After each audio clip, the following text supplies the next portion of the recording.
Back to news. ఇక మిగిలిన details చూద్దాం. ఉద్యోగులంటే రిటైర్డ్ సిబ్బంది అంటే సీఎం రేవంత్ రెడ్డికి చిన్న చూపు అన్నారు మాజీ మంత్రి హరీష్ రావు. వాళ్ళు దాచుకున్న డబ్బులు వాళ్లకు ఇవ్వడానికి కూడా మనసు రావట్లేదని విమర్శించారు. సిద్దిపేటలో రిటైర్డ్ ఉద్యోగుల నిరసనలో ఆయన పాల్గొన్నారు. 96,000 కోట్ల రూపాయల పనులకు ప్రభుత్వం టెండర్లు పిలిచిందని హరీష్ రావు గుర్తు చేశారు. 3,000 కోట్ల రూపాయలను కాంట్రాక్టర్లకు చెల్లిస్తారని, ఇతర రాష్ట్రాల్లో ఎన్నికలకు డబ్బులు పంపిస్తారని విమర్శించారు. కమిషన్ ఇచ్చే వారికి పెద్దపీట తప్ప రిటైర్డ్ ఉద్యోగుల్ని పట్టించుకోవటం లేదని మండిపడ్డారు హరీష్ రావు.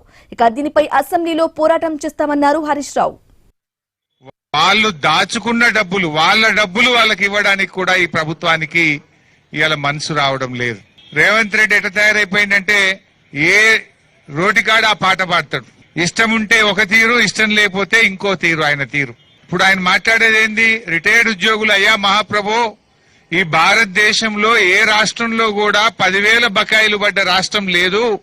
రిటైర్డ్ ఉద్యోగులను ఇంత గోసబెట్టిన రాష్ట్రం ఒక్క నీ రేవంత్ రెడ్డి ప్రభుత్వమే అంటే నన్ను కోసుక తింటారా, పైసలు లేవు అని మాట్లాడతాడు. పైసలు లేక కాదు, రేవంత్ రెడ్డికి మనసు లేక సమస్య వచ్చింది.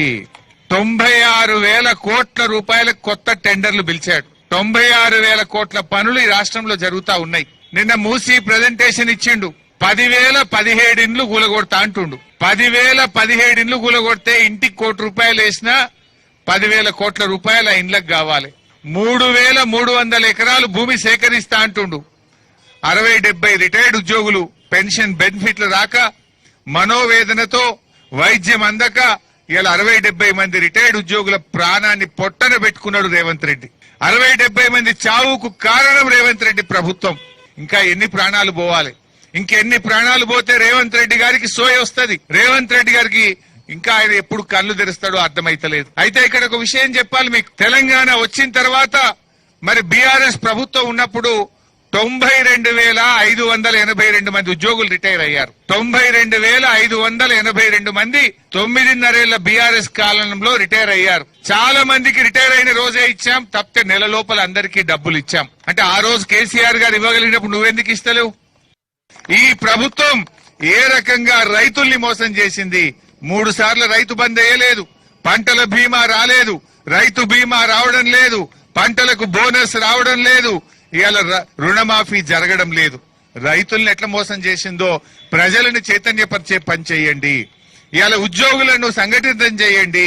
6 గ్యారంటీలని బాండ్ పేపర్ల మీద సంతకాలు పెట్టి ఇవాళ ప్రజల్ని మోసం చేసిండ్రు.